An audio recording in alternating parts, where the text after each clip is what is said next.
Hey everyone, welcome back to the channel. Today I'm absolutely fuming after learning what legendary royal photographer Arthur Edwards has just revealed about Meghan Markle's behavior at her wedding. 7 years on, the truth is finally coming out, and it's worse than even I suspected, which is saying something, because you all know I've been calling out her Hollywood antics from day one. Now, I know you guys are excited for more, but before we delve into further discussion, if you haven't subscribed, come on guys, what are you waiting for? Hit like, subscribe, and ring that notification bell ASAP. So now, Arthur Edwards is no ordinary royal photographer. At 85 years old, this man has spent nearly 5 decades documenting the royal family.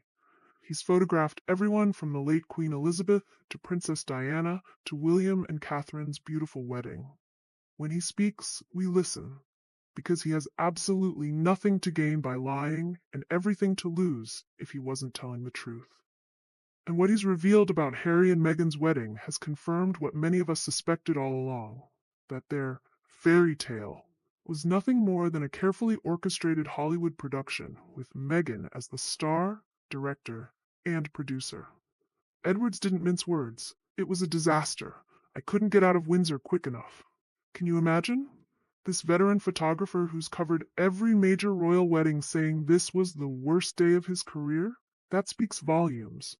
According to Edwards, Meghan wasn't behaving like a bride joining the royal family with humility and grace. No, she was too authoritative, running the entire show like a Hollywood director, while poor Harry trailed behind her like a dog at her side. Those are his words, not mine, though I've certainly used similar comparisons over the years when describing Harry's puppy-like devotion to his wife's every command. The most damning part of Edward's testimony is how he describes Meghan's treatment of the staff. While Catherine has always been known for her kindness and consideration toward palace employees, Edwards claims Meghan was barking orders, demanding perfection, and treating everyone like extras on her movie set. She wasn't a bride, experiencing the happiest day of her life. She was a diva, making sure her production went exactly according to her script. And where was Harry during all this? According to Edwards, he was completely silent. Not once did he step in to soften Meghan's harsh tone or ease staff discomfort. Instead, he just nodded along, reinforcing her behavior by trailing behind her and letting her take complete control. It's a devastating picture of a prince who once embodied strength and independence, reduced to nothing more than Meghan's royal prop. Remember how the media gushed about this wedding being a modernization of the monarchy? Well, Edwards has completely destroyed that narrative. What he witnessed wasn't a refreshing blend of tradition and modernity. It was arrogance and entitlement. It was Meghan hijacking centuries of royal customs to fit her Hollywood fantasy. The contrast with William and Catherine's wedding couldn't be more stark. Their day was filled with genuine joy, respect for tradition, and kindness toward everyone involved. Catherine was humble, gracious, and aware that she was joining an institution bigger than herself. Meghan, on the other hand, seemed to think the institution should conform to her. What's particularly telling is Edward's observation that the royal family looked visibly uncomfortable throughout the ceremony. He noticed members of the firm exchanging glances during Meghan's controlling behavior, with some looking irritated. Imagine being Queen Elizabeth or Prince Philip, witnessing this Hollywood takeover of a sacred royal tradition.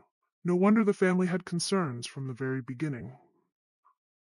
Edwards also confirmed what many of us have suspected about Meghan's obsession with optics. From her perfectly tossed veil to her camera-ready poses, every move seemed rehearsed.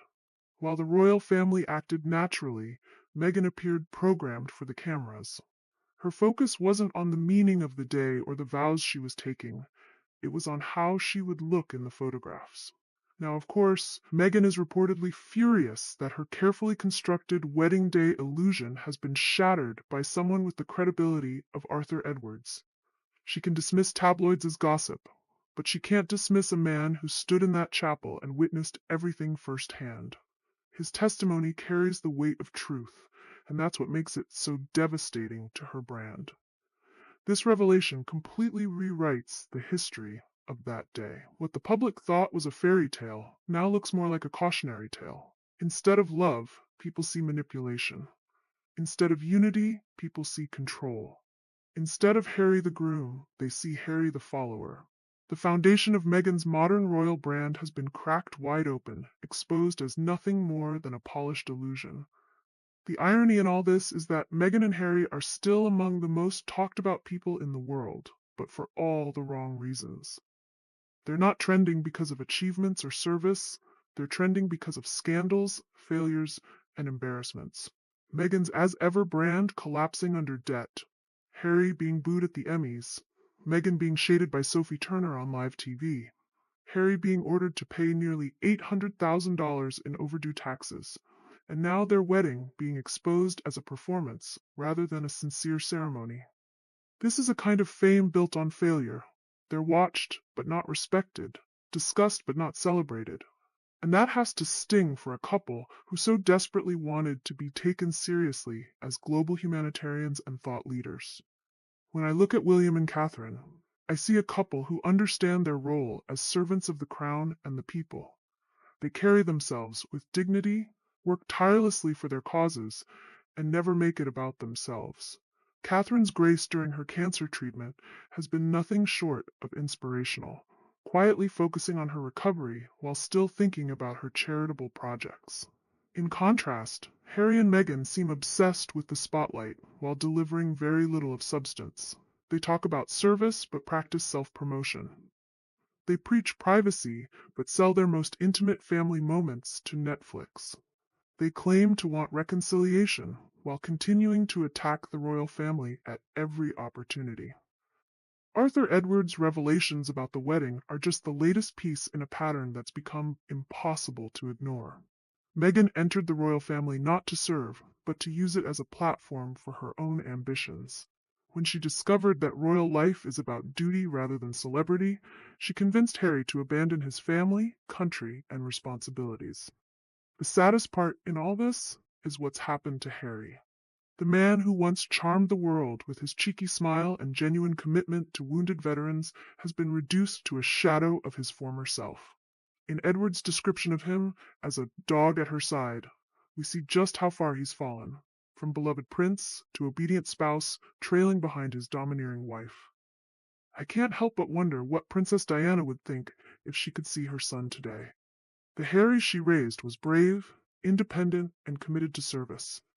The Harry we see now appears weak, isolated, and entirely under his wife's control. It breaks my heart to see what he's become, and I know many of you feel the same way. For the royal family, Edward's testimony must feel like vindication. They've maintained a dignified silence about the real reasons behind the Sussex exit, but now the world is starting to see what they likely knew all along, that Meghan never intended to adapt to royal life, that she always planned to use the platform for her own ends, and that Harry was powerless to stand up to her demands. King Charles has shown remarkable restraint in his dealings with Harry and Meghan, always leaving the door open for reconciliation despite their constant attacks. William has been less forgiving, and given what we now know about how Meghan behaved from day one, can anyone blame him? He saw the warning signs early, tried to caution his brother, and was rewarded with public attacks and private betrayals. As this new chapter in the Sussex saga unfolds, I believe we'll see even more revelations from those who witnessed their behavior firsthand. The wall of silence is beginning to crumble, and people who were once afraid to speak out are finding their courage. Arthur Edwards has opened the floodgates, and I suspect more uncomfortable truths will soon follow.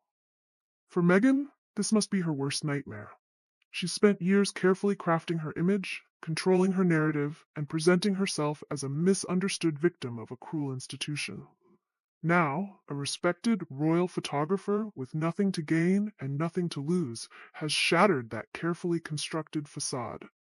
The Empress has no clothes, and the world can finally see what many of us have been pointing out all along. What do you think about Arthur Edwards' revelations? Does it change your perception of the Sussex wedding, or did you suspect all along that things weren't as fairy tale perfect as they appeared? Drop your thoughts in the comments below. You know I love hearing your takes on all the royal drama. And if you're as fascinated by these revelations as I am, give this video a thumbs up and share it with friends who need to hear the truth about what really happened on that not so magical day in Windsor. Don't forget to subscribe and hit that notification bell so you never miss my royal updates. The truth about Harry and Meghan is finally coming out, and trust me, you won't want to miss what's coming next. Until tomorrow, my royal watchers, keep championing the truth and supporting our wonderful working royals who understand what real service is all about. Ta-ta, and bye for now.